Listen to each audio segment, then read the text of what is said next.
inclusive and modern.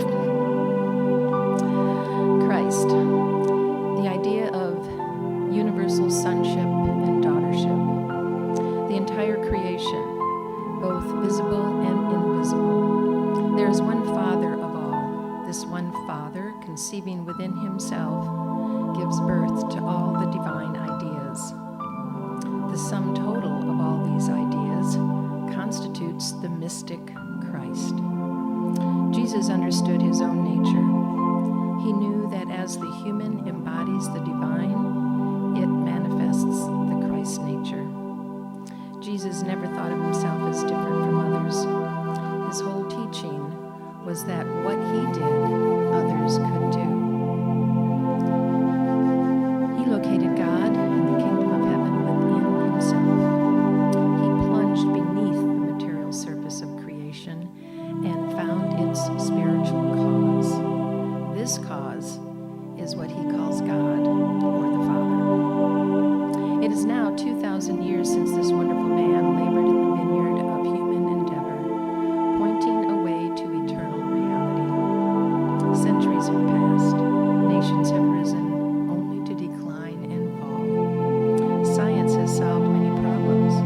Invention has harnessed subtle forces, and our land is filled with institutions of learning. But the world is looking for another great teacher, one who will again show it the way. Never before is there such an inquiry into the hidden meaning of things, never such a searching after God and reality. It seems as though all people are engaged in this search, and that no one can be satisfied until he or she has made the great discovery for themselves. But to how few has come the real truth, the realization that God is indwelling in the soul and spirit of humanity. And yet this realization is what gave Jesus his wonderful power. This and a correct knowledge of spiritual law in the mental world. Jesus said, "Infinite indwelling spirit within me, Almighty God within me, real substance within me, that which is truth within me. I am the way, the truth, and the life. No person cometh unto the spiritual cause but by themselves." We cannot come unto this first cause except through our own nature. Right here, through our own nature, is the gateway and the path which leads to illumination, to realization, to inspiration, to the intuitive perception of everything. The highest faculty in human is intuition, and it comes to a point where, with no process of reasoning at all, we just instantly know.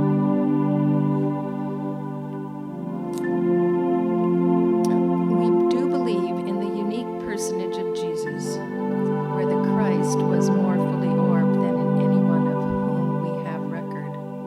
But there is no one particular predestined person to become a Christ. We must understand that Christ is not a person, but a principle.